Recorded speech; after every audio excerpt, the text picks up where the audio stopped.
It's Wednesday night, January 22nd. I'm Joey, only the Caribou Weather Dude YouTube channel right here. Yes, the Bad News Show right here with Joe. Let's go.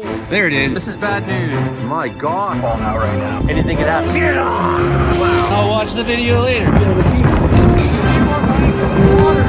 I'm up in this. Hey everybody, hit like, share, subscribe, tell a friend. This is the Bad News Show. Not a forecast, no, just talking about weather stories and stories in general that are on my mind today.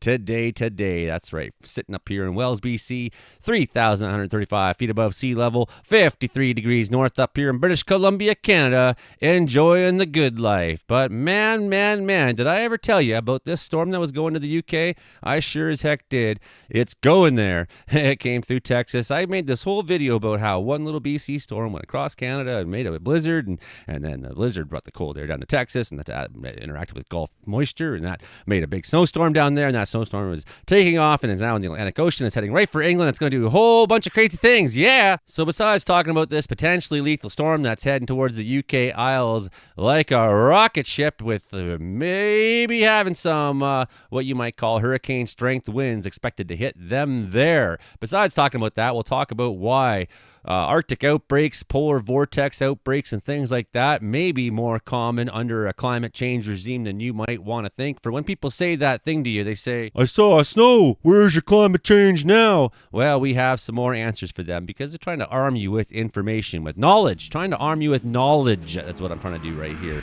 As well, I want to talk a little bit about Bishop Budde, my new hero of the week down there in the United States of America. Okay, let's get on with the Bad News Show.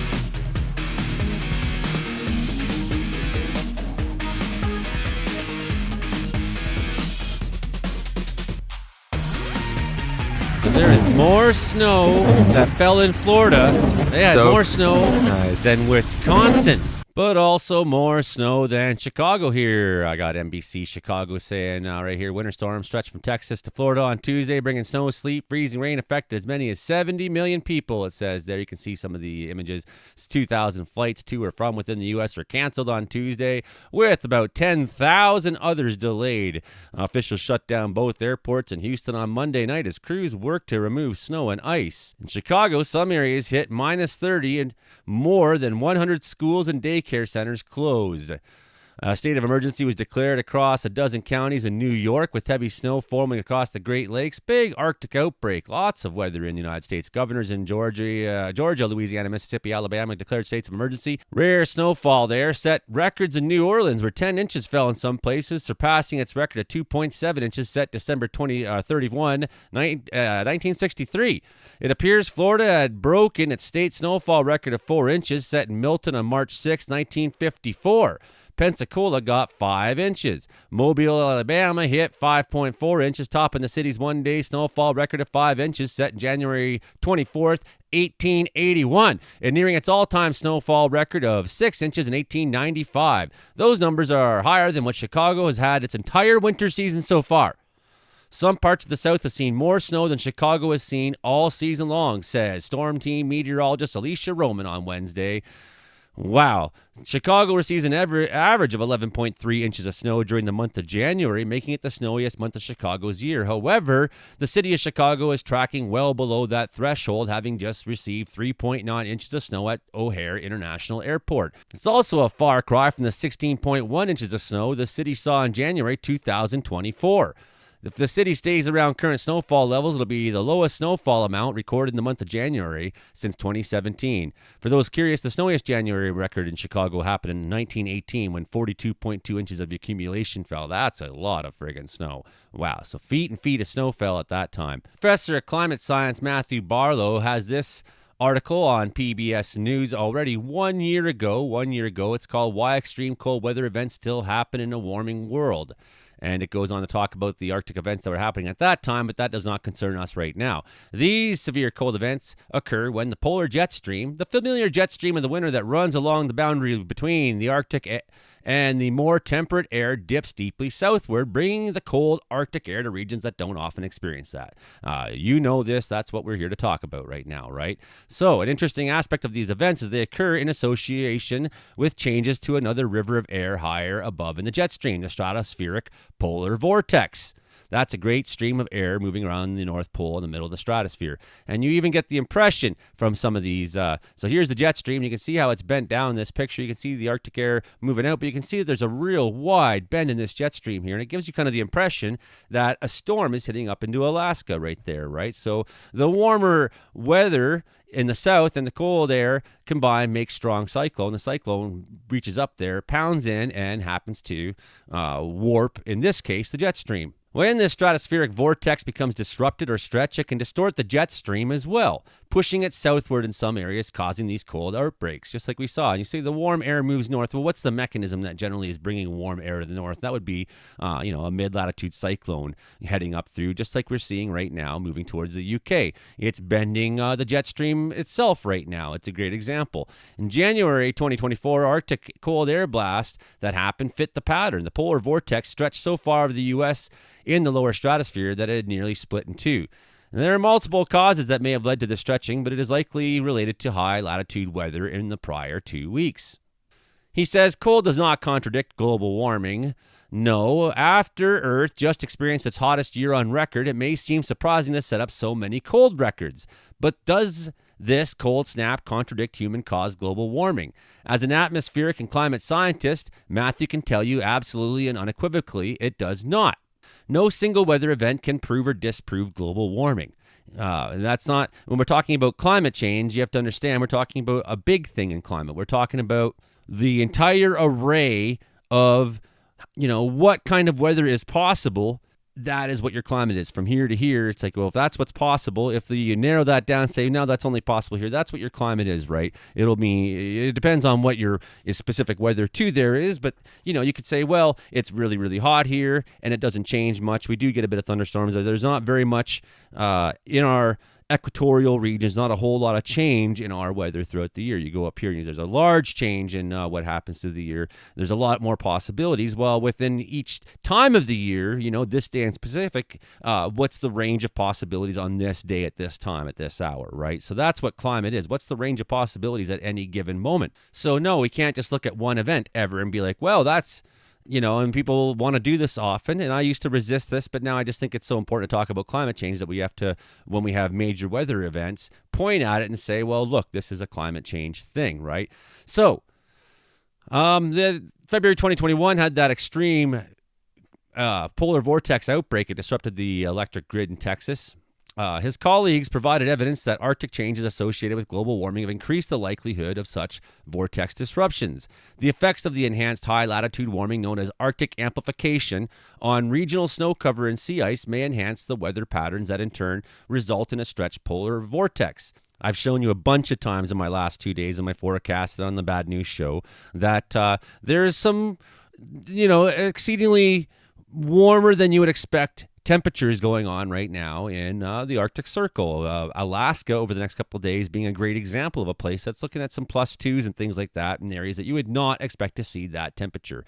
That would be outside the bounds of what we used to consider normal in Alaska's climate. And it's something that's happened now more and more. These big warm-ups far to the north, far up by the Arctic Ocean. So even though it's quite cold down here, and it's cold in lots of places in the Arctic as well, there's these areas that are much warmer than we expect them to be right now at this exact moment. Well, the world can expect fewer of these severe cold events in the future. Many regions need to remain prepared. Here on the Weather Channel, they're a couple weeks late to what I was talking about. From the U.S. to the U.K., how historic winter storm is on the move and strengthening. I talked about this on the channel here not too long ago. I was saying how one little storm in British Columbia went across and made this, wicked blizzard that hit into the prairies last week, Thursday into Friday, caused all kinds of accidents and chaos and disruptions. You couldn't travel anywhere. It was so bad. It went right across. It made bad weather in Ontario. It made an Arctic outbreak of cold,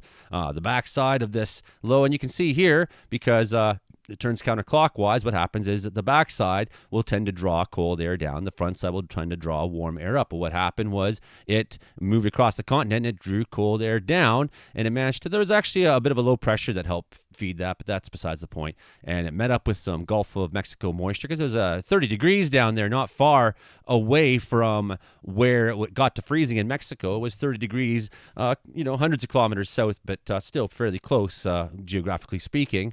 That made the storm, went across, and now it's sitting right here, right? So historic snowfall in the United States there. It's not yet finished, and it's gaining strength again, right? And here's some more images of what it looked like today, and the weather people are talking on the Weather Network. And because you know how they are in there. That's why you're watching here, because I kind of just say it like it fucking is. Okay, historic winter storm there made its way through the deep south on Tuesday, breaking rare snowfall records that were more than a century old there. 30 million people affected. Yes. Okay, we've already talked about that. So it's off to the races. This is their nice pressure tracker graph to kind of make it easy for everybody, right? The Atlantic Canada area was saved by the frigid temperatures. So what happened was the cold air blocked this bastard and helped push it off into the other direction. We can see that. Still more or less here, if we look at where we're at tomorrow, we can see how, basically high pressure and cold air there helps steer this thing that's heading towards the UK. So Atlantic Canada gets a nail-biting mess there. But you can see how it's tracking on off. Arctic air forces the storm to track offshore. In reality, Atlantic Canada will actually be saved by the cold Arctic air. So I guess so, if that's how you want to look at it. I think a lot of people in the part of the country would rather have snow than extreme cold. But sure, Weather Network. So the strong jet stream, however, now is in place, as we just looked at, and it's allowing the storm to reach weather bomb criteria. Well, did we really look at where the jet stream is? Well, we could look at that really quickly here. Let's look where winds are. Okay, well, we're going to go higher up in altitude right now. Go higher up in altitude. Let's find where the jet stream is. It's perfectly lined up to deliver this storm straight at the UK. That's what it's doing right now. So I got a red alert there. They got wind warnings right now in the UK that are in effect for 130 kilometer or plus, right? So into Ireland, up that strait there between Ireland and the mainland. Well, not mainland, but the main island of the UK there. You can see that that whole western shore of the British Isles are going to be taking pretty hard hit. So deep impact is forecast for Ireland by Friday morning. Weather warning has been issued for Southern Ireland with damaging winds up to 130 kilometers an hour through Friday. Extremely dangerous traveling conditions and widespread power outages are some of the impacts that they expect with high wave heights. Look at some of these high tides, 12 meters, so over 3-story high waves expected to be crashing up along the shore there on the western side of Ireland. Unbelievable.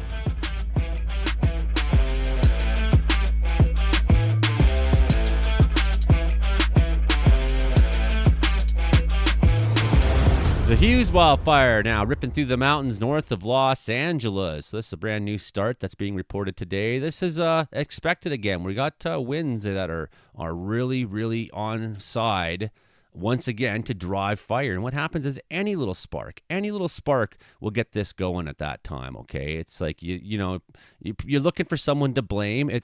Anything will start a fire in these conditions. It's so dry, it's warm, the humidity is so low, it's perfect fire weather, and then you start adding strong winds. There you go. So firefighters said on Wednesday the Hughes fire in the Castaic Lake area of Los Angeles County, that's about 50 miles north of the city. So it's not in Los Angeles like you would expect. It's prompted evacuation orders, though. So 18,000 people live in the local community right there by Castaic Lake. Robert Jensen, Los Angeles County Sheriff's Department, urged everyone in the fire-affected area to leave immediately. We've seen the devastation that people from the Eaton fire. So, police are driving around Castaic, urging people to leave as crews on the ground are in there, water-dropping aircraft and all that are going on. Just to give you a picture of where this fire is right now and who is mostly impacted. So, it's north of the town of Santa Clarita.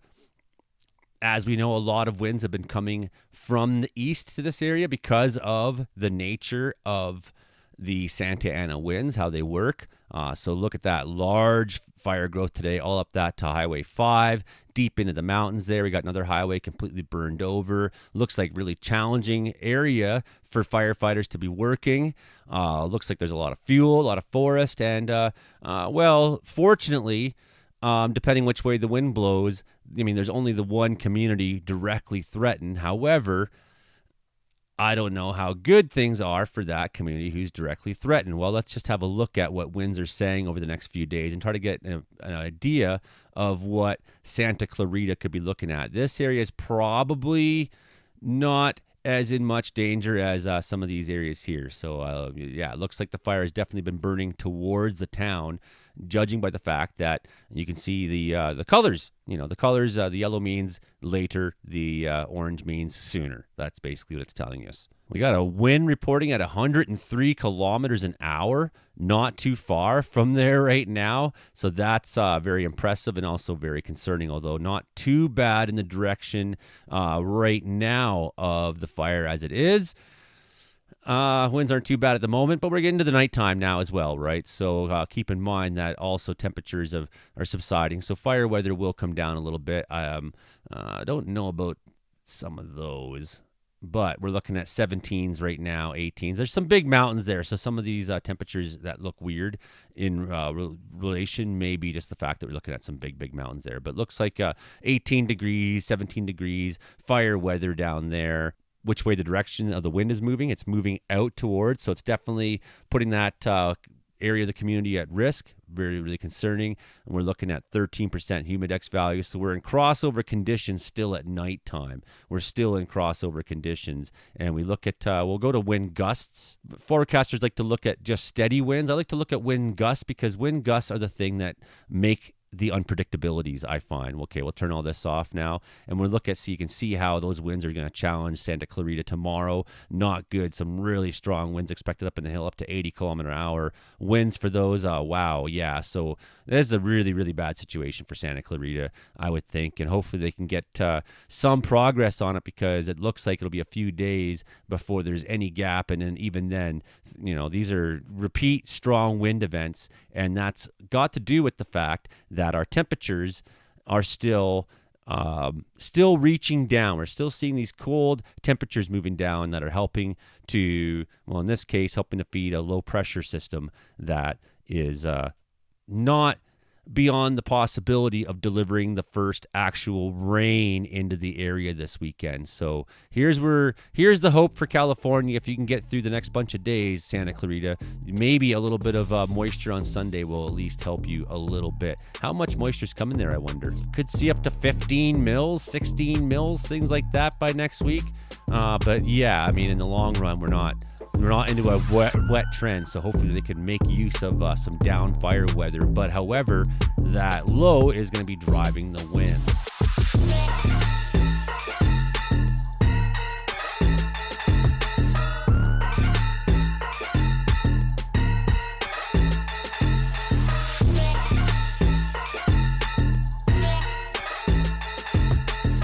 Okay, roll this. Let's watch this for a minute.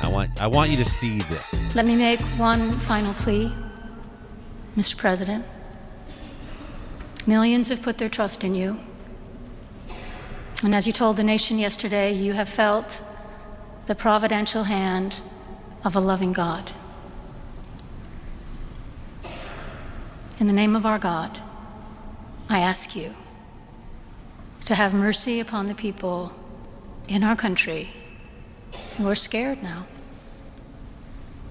There are gay, lesbian, and transgender children in Democratic, Republican, and independent families, some who fear for their lives.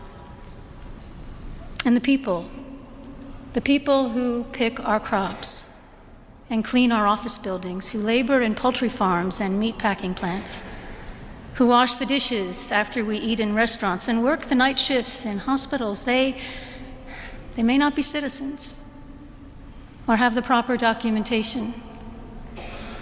But the vast majority of immigrants are not criminals. They pay taxes and are good neighbors. They are faithful members of our churches and mosques, synagogues, wadara, and temples.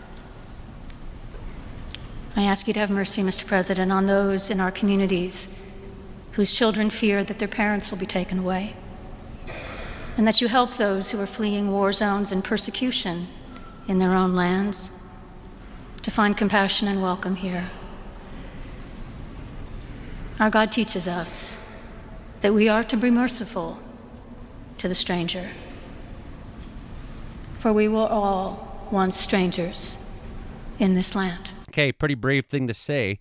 And to me, she's exemplifying the message of Jesus, like the actual message. And you're going to wonder why, are you an expert on religion now too, Joey? Well, actually, don't get me started. Actually, I was on my way to being a minister as a young man, and I stopped dead in my tracks. I know very, very well. And it's this kind of response that shockens and sickens me, that the religious right in America can't see this for what it is. They can't just say, this is a totally narcissistic, toxic guy who really doesn't have any of anybody else, any compassion, any giving, so like the entire message, like I don't understand what these people think Christianity is about. I don't get it. And I guess that's why, 30 years ago or less, I said, I don't want to be part of this. This place, people are not honest here. They're not honest with themselves. They think they're doing more positive in the world than they are. They're not giving all their clothes. They're not. Anyways, this is what the swine says. He says, the so-called bishop who spoke at the National Prayer Service on Tuesday was a radical left, hardline Trump hater. She brought her church into the world of politics.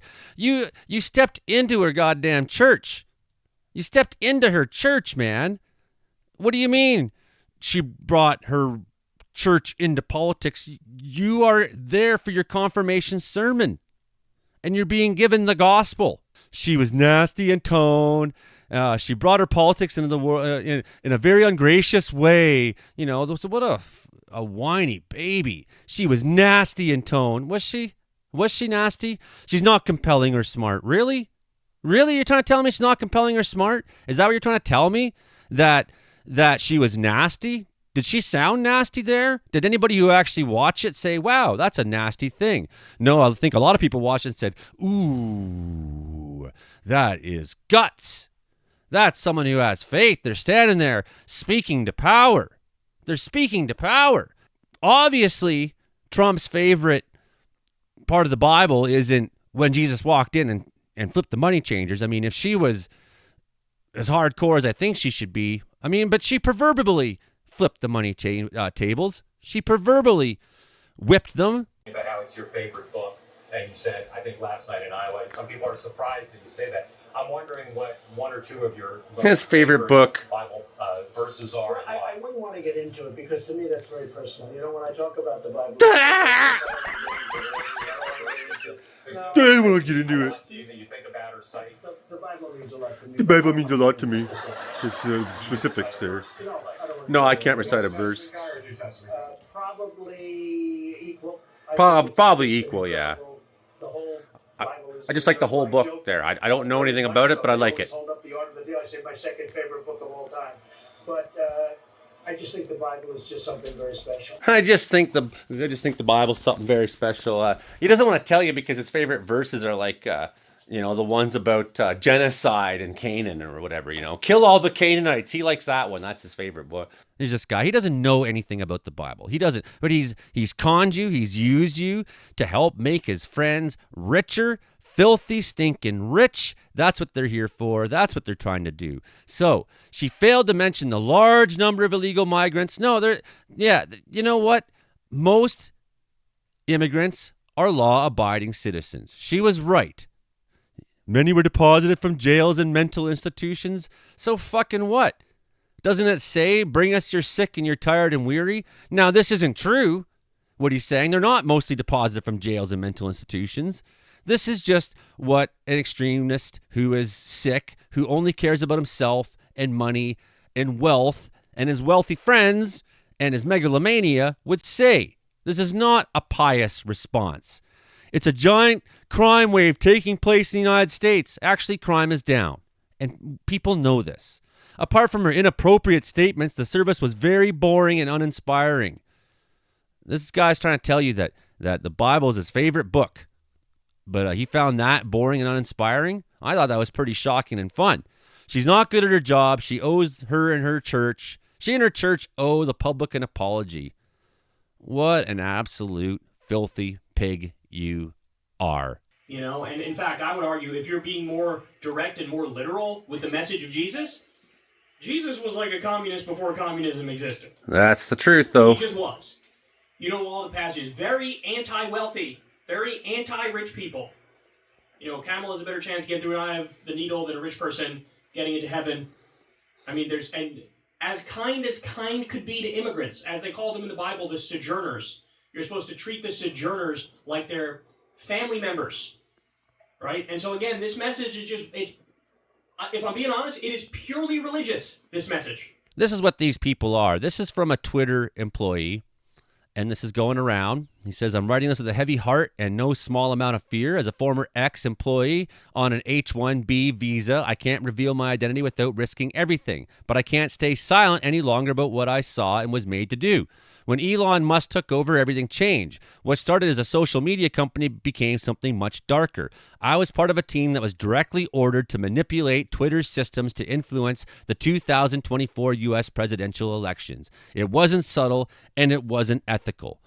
This is a guy just telling you the way it is. And I said before, people were like, well, Musk is losing his hat on Twitter. I said, no. When Trump won, I said, look, Twitter that's what he bought it for.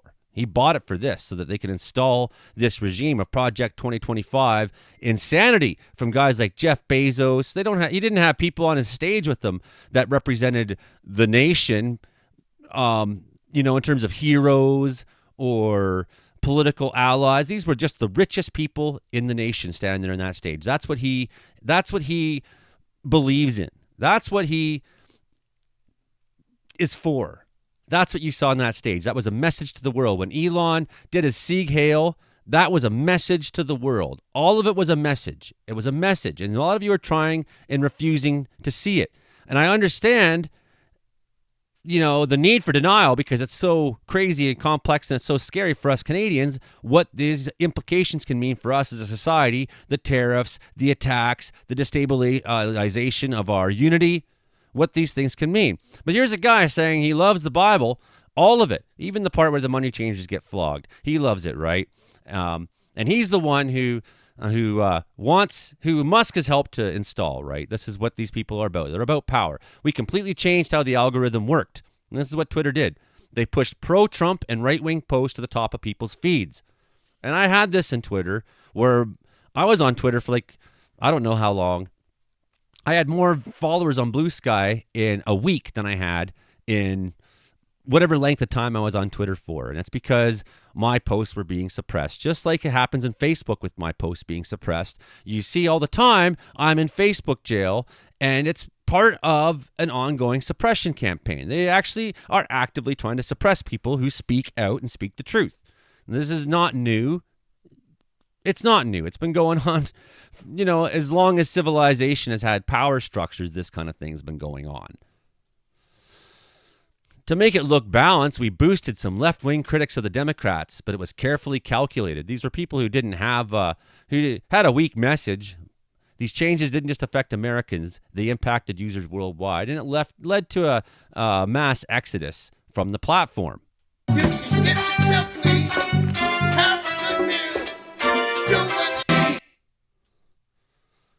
Look how lame these people are. Forbes has even cut the part out where you can't hear the guy screwing up. This is how lame these people are. They got the YMCA guy there, and he can't even sing his own damn song. His backup band fails him. And now, don't worry, Forbes has made sure we can't actually hear how bad it was. They covered it up. That's hilarious. I can't believe that they actually did that. They actually edited the video now so that you can't hear it. So go watch. You can watch Jimmy Kimmel or watch last night's episode of Stephen Colbert and see it for yourself. How bad they blundered. The band totally broke down and couldn't even get themselves cohesive. The bongo player was off, and the sad, tired, weird cop guy who keeps saying that the Village People aren't a gay band couldn't hit a note if he tried. Forgot his own words, and there you go. Forbes just cuts that out of their video so that you can't see that. It's like, oops, don't want everyone to see that. And it's like, this is an inauguration ball, and I'm a guy who was a professional musician. I spent 20 years and more traveling around Canada playing music, man, and we played on drugs, on acid, we played drunk, we played on fucking mushrooms, we played with 20 beer, we call a whiskey set, and a whiskey set meant the band couldn't leave the stage until we finished off an entire bottle of whiskey. finish off an entire bottle of whiskey. That was the old days. I'm sober now. Been sober for years, and I encourage you to consider sobriety if your life's a mess like mine was at the time. However, through all those occasions, our band was always tight. Even when we were so wrecked on drugs and alcohol we could barely stand, we were still on the beat because we were professional musicians.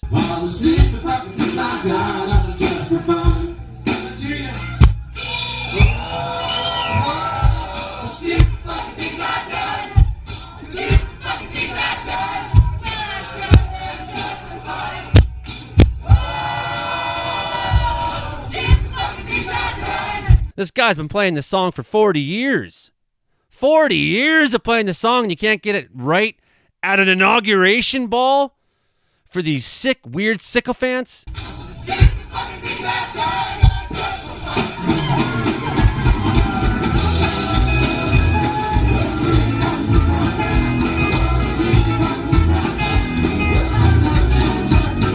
You know, we know how this stuff works. We know that the guns and drugs are coming from America to here. We know that they're a bigger threat to our sovereignty than we are to theirs. We know that they're a bigger threat to our economy than we are to theirs. We know that these people, you know, and what I don't want to see is a liberal party that is trying to just keep the peace. That's what I don't want to see. And that's what Canadians don't want to see either. We want to see someone who legitimately reflects the anger and rage we feel. And we don't want it to be Doug Ford. You know, and, you know, good for him for trying to see some populism. However, he's not the answer, but we need we need cohesion nonetheless amongst all the provinces. That includes you, Alberta. Get on your premier's case. Start writing letters. Be mad. This is our unity. This is our country. This is our nation that we're talking about. You know, if you don't believe in Canada anymore, say so. Just say so. But, you know, this idea that Alberta's going to separate and they're so hard done by is all bullshit, and you've known that for years. You've known that the Trudeau government is not the reason why the Alberta economy took a hit. It was the flooding of oil from Dubai. It was the crash in American markets, crash in the economy on a larger... then you had COVID, and we saw the rise and skyrocketing of inflation, and that happened throughout the entire Western world, all the G8 countries. In fact, in a lot of ways in the last 20 years, Canada has weathered the storm better than a lot of countries have. We've done okay here, and we need to keep it that way. We need to protect ourselves, and we need to make it easier for Canadians to... you know, we need to remove restrictions between provinces now so that provinces can just trade freely and try to make up some of the business loss that we're going to have, because there's pain coming, people. There's pain. I've been trying to tell you. I've been trying to get it through your heads. There's pain coming. This is like the worst nightmare scenario that I've been thinking about, you know, since I was a kid.